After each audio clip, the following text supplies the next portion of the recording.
Hello everyone, and welcome to my Sister Wives For You channel. I hope everyone is having a wonderful day. Before we begin, please hit the subscribe button and give this video a thumbs up. Fans had extremely high expectations that Sukanya Krishnan, the current host of the Sister Wives Tell-All special, would question patriarch Kody Brown and his current and former wives, Robyn, Christine, Meri, and Janelle, when she sat down with them in 2022. They felt that there was more meat that might have been thrown on the grill. Unfortunately, Sukanya's interview technique with the Sister Wives cast has disappointed TLC viewers, as many felt that she omitted a lot of follow-ups. She was reinstated in 2025 for the season 19 tell-all episodes, despite criticism for her previous hosting performance. What we know is as follows. Every member of the Brown family is interviewed separately by the Sister Wives host. Sukanya conducted individual interviews with the cast for the season 18 tell-all. Because the presenter had to step in, we were unable to witness any internal strife among the group, unlike past reality show reunions. Season 19 followed the same pattern. Sukanya stated that she wants that to happen but believes the cast isn't emotionally prepared for it when Sarah Fraser questioned her about it on her show. Today claims that Sukanya deliberately sidestepped the delicate subject of Garrison Brown's passing, who passed away on March 5, 2024, by apparent suicide. I think we found out that day that they did not want to go there, Sukanya said Sarah. She made the decision to just offer her condolences. What can be said? The loss of a son affected a mother, father, and family. What's there to say, really? As a journalist, what are you allowed to ask? Since Sukanya doesn't get into the meaty subjects that fans want her to cover more in the specials, some fans have conjectured that she doesn't even watch Sister Wives. To be fair, she might be accountable to producers, or this could be an editing error. However, that is insufficient for the large number of viewers who demand that the reality star family be held responsible for previous deeds and statements, such Kody's interactions with his children. Kody was cut off from his kid after Garrison passed away. Kody stated in a tearful, candid interview, "There's so much left unsaid, so much left undone." Sukanya and Sarah talked about this. "I can give you this insight, that he is working on it," claimed the reporter. "That's probably not what viewers want to hear, but I think he is doing the best he can, and he is trying to find a place where he can meet his sons as men and his daughters as women.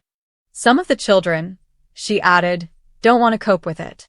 Sukanya shared a couple videos of her chat with Sarah on Instagram. As was to be expected, Sister Wives fans rushed to the comments section, where they expressed their annoyance. One individual said that since the actors are paid, it is only right that they be held responsible for their choices in response to the journalists' gentle questioning. Another person proposed giving Sukanya cards with fan questions on them. Ultimately, they receive what they are entitled to. Suki then inquired about Coyote Pass in tonight's Sister Wives program, which continued with the tell-all. The property was settled. There was no outstanding debt, and the property is currently being divided. At first, Kody was reluctant to talk about it with his ex-partners. He is still unwilling to talk about it. On this matter, he was ready to obstruct everyone. Much of the talking was done by his ex-partners. There was an unfair distribution of the property. Back in Las Vegas, Meri attempted to inquire about this and was reprimanded by Robyn and Kody for it. They silenced her. Kody was not to be questioned about the property by anyone. "I am going to sell it," he said. He even vowed to pay them a reasonable portion of the check, but nobody took him seriously. They no longer do it. He has proven to be unreliable. For years, Kody explained to the others that Janelle was in charge of the finances. It was a falsehood. Janelle just kept the books. She never made the decisions. She also had no control over how the funds were used. According to Kody, they all contribute money, and occasionally they decide to donate it to the one who is most in need. Meri's contributions to the family are documented in her financial records. The family was the one who failed to cover the cost of her child's car or education. That was Meri's own expense. Kody doesn't deny that accusation. In response, he stated that Meri's home was partially funded by the family. Which residence? Either the Flagstaff one, or the Vegas one. The one in Utah was definitely not it. That was Meri's own expense. Despite her attempts to contact the family, she had to cover the cost alone. It also seemed to Meri that Kody thought she was keeping money from him. She wasn't either. Meri had to obtain her bank documents in order to verify it. She contributed more than she received. The rest are no different. Robyn was receiving additional money, and they all noticed. As the family's bookkeeper, Janelle was more aware than most of Kody's partiality, which they had noticed practically from the beginning. Kody could only conclude that following their breakup, Janelle's perspective on the money shifted. He wants to convey that, up until the marriage ended, she was okay with the status quo. Only Janelle wasn't the resentful lady he was depicting. Janelle was all right by herself. She didn't harbor resentment. Her dream of owning a flower farm was finally coming true. She continued to see her children and grandchildren. This also applied to Christine's children. Despite everything, Christine and Janelle remained close friends. They weren't the issue. Kody was the one. To protect Robyn, Kody frequently presents himself as the villain, and he is unable of doing the bare least with any of the others. Now that they are all separated, he also targets their flaws. Janelle was too in charge of the finances, he said. Christine, he claimed, lacked physical beauty. Both statements against his ex-wives were extremely painful. It was made even more apparent by the fact that, despite his constant claims to be unaware of his problems, he was aware of them all along. He was somewhat physical with Christine at first. Before nothing happened, it stopped roughly 5 times a year. Christine was aware of the problem. He cut her off when she sought to discuss it with him. He claimed that in a polygamous marriage, he couldn't do that. He was unable to yield to PDA. Now that he freely acknowledges that he loves Robyn, things are different. He said that Robyn was the bashful one. That was what Christine used to want from him. She made a choice after he said that he was no longer attracted to her. In order to persuade them both that they had a future together, she promised herself that she would have sex with someone early on in the relationship. Then she met David. It developed naturally. What she said. She was familiar with the experience of romantic love thanks to David. Their relationship is intensely passionate. They constantly make out. The person she always needed was David.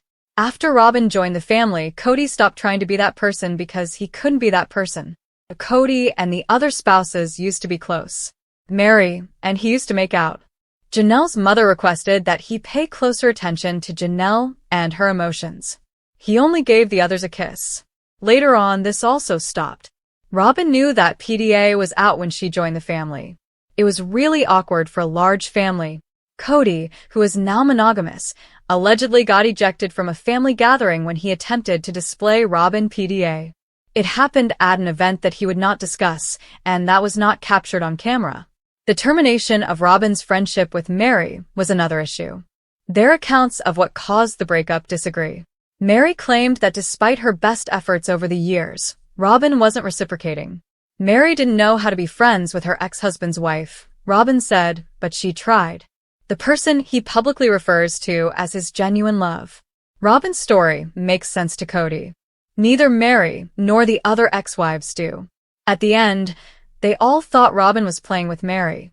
She kept convincing Meri that she was still loved by Kody, and that their marriage could succeed. It was a falsehood. It was obvious to all that it would fail. Robyn's tears following Meri's transfer were more related to the fact that she had committed to polygamy and wasn't receiving it than they were to Meri. Meri even thought Robyn's tears supported that. Kody solely loved Robyn, and she was the only one who didn't realize it. She took the luggage rack. Kody has a habit of taking the rack and leaving the luggage of the other women on the ground. Robyn never experienced that issue. Meet the veteran TV host who conducts the Sister Wives Tell-All interviews. She's seen it all, and she's not afraid to ask the tough questions that leave Kody squirming. There's one face that always returns to the screen when the emotional wreckage of a Sister Wives season finally settles. A calm, collected, yet powerfully perceptive veteran journalist who never shies away from the questions that millions of viewers are desperate to have answered. Her name is Suki Krishnan, and for the fans of TLC's polarizing hit series Sister Wives, she's become just as essential as the Brown family itself. Whether she's delicately coaxing heartfelt confessions from Meri or boldly challenging Kody on his increasingly controversial behavior, Suki has mastered the art of the tell-all, that annual showdown where truth, tension, and decades of pent-up drama collide in a storm of words, tears, and televised reckoning. But who is the woman behind the calm voice and piercing questions? And how did she earn the trust, and at times the side eyes, of reality TV's most fractured family? To understand Suki's role in the Sister Wives universe, you have to go back. Way back. With over 20 years in broadcast journalism, Suki has anchored New York City's top morning shows, worked with major networks, and developed a reputation for cutting through the noise with calm, grounded professionalism. But what sets her apart in this world of soundbites and spin is her ability to listen, really listen, to the people she's interviewing. And when it comes to the Brown family, that skill is more vital than ever. Because while the Sister Wives tell-alls might look like another reality TV recap session, fans know that they are the only time when the Browns are truly forced to confront one another and themselves in a room that isn't filtered through confessionals, family dinners, or passive-aggressive porch chats. And Suki? She's the one with the keys to unlock it all. Every sigh, every awkward silence, every twitch of the eye as Kody tries to explain away his emotional absences or Robyn insists she didn't mean to be the favorite, Suki sees it, tracks it, and leans in just enough to push for the truth without making it personal. It's a delicate dance, and no one does it better. But being the face of the tell-all isn't just about asking hard questions. It's about navigating minefields. Fans have watched as Suki carefully managed the emotional fragility of Meri, whose quiet heartbreak over Kody's rejection has played out in painful detail, while also probing Janelle's rising independence and Christine's ferocious journey of self-liberation. In 2023 and 2024, Suki became the face of pivotal transitions in the Brown family, asking Christine what it really felt like to walk away, drawing out Janelle's rage when she revealed she left the marriage with nothing, and calmly deflecting Robyn's deflections as fans screamed at their screens. And then there's Kody, arguably the most controversial character on reality TV right now.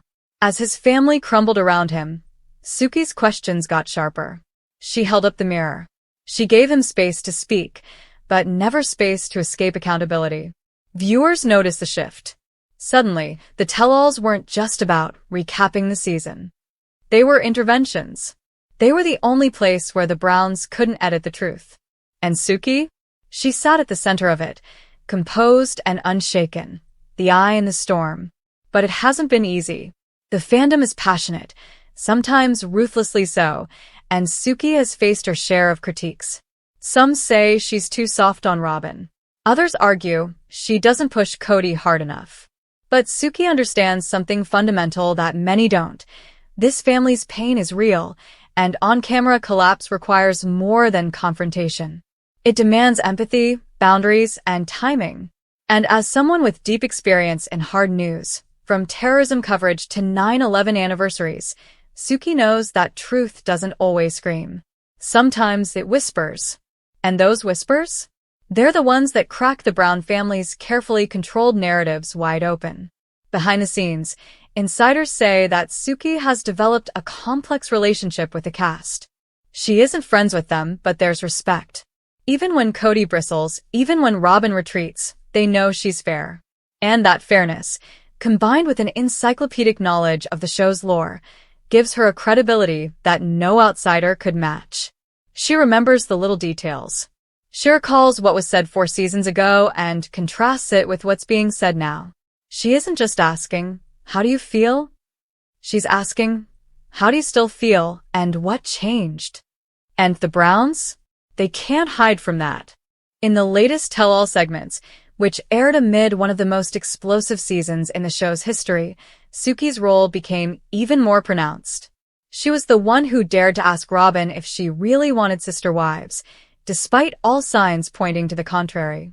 She gently pressed Meri to confront her decision to finally leave Kody and validated her pain in a way the family never fully did.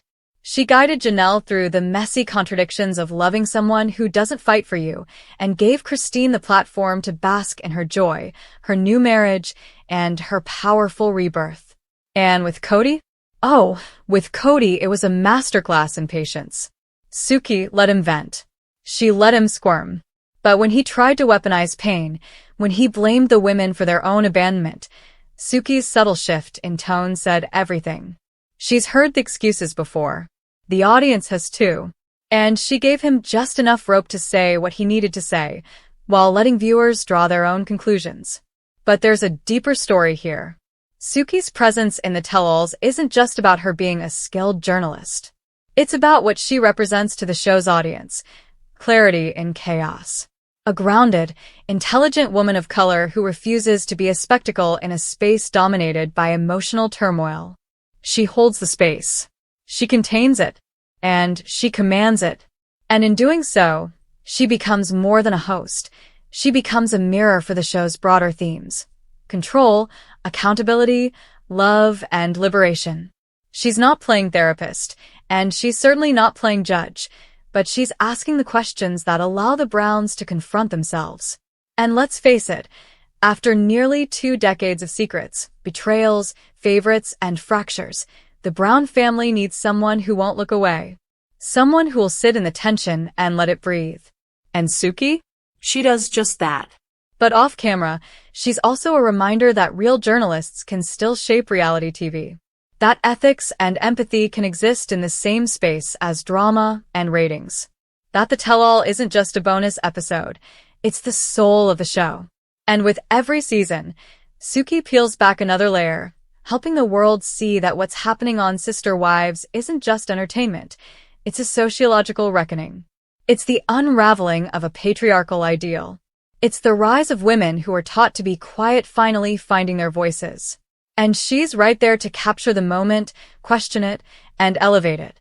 As Sister Wives hurtles toward its uncertain future, amid rumors of cancellation, a fractured family, and fans who aren't sure if there's anything left to tell, one thing is certain: as long as Suki Krishnan is in the interviewer's chair, the truth will get a fighting chance to be heard. And maybe, just maybe, that's what this show has always been building toward, not just drama for the cameras, but the quiet revolution of accountability. A reckoning not just for Kody, but for every system that allowed his power to go unchecked for so long. And if that revolution comes one tell-all at a time, then let Suki lead the way. She's earned it. Sister Wives Tell-All Recap, June 8th, 25, Season 19, Episode 28, One-on-One Part 3. The episode that left Kody speechless, Robyn in tears, and Meri walking away for good, again.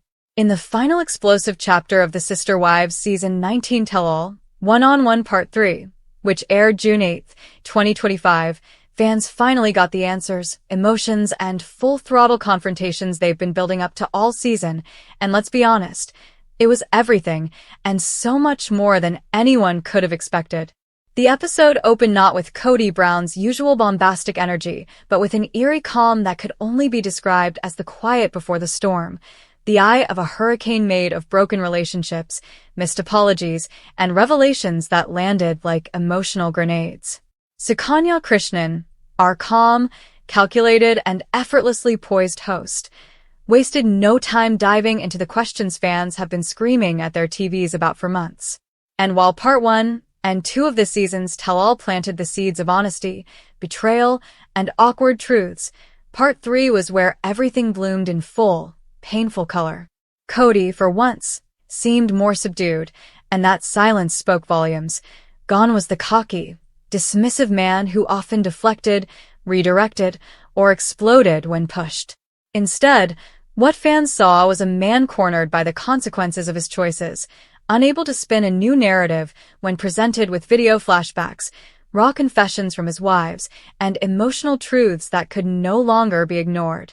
The episode wasted no time getting to Meri, the original first wife, and in a heart-wrenching segment, she finally, once and for all, clarified that not only was she done with Kody, but that she had been emotionally discarded years ago and had only stayed as long as she did because she hoped the man she married might return. Her words, full of quiet power and painful dignity, hit viewers in the gut, especially as Suki played footage from earlier seasons where Meri begged for attention, love, and basic respect. As tears welled in her eyes, Meri revealed that Kody hadn't called or checked in since she moved out of Flagstaff, not even once, and that the final text message exchange they had was so impersonal, she wasn't even sure he still had her number saved. "He said he hopes I find peace," Meri recounted, "but I had to find that without him." And with that, the tell-all gave her the closure she had never received from Kody, not in private, not on camera, not ever. Then came Janelle, fierce, grounded, and more unapologetically independent than ever. Dressed in a sleek blazer and no-nonsense attitude, she leaned in as Suki asked if she missed Kody at all, and with the calm of someone who has finally put down a burden too long carried, she said, "I don't miss the chaos.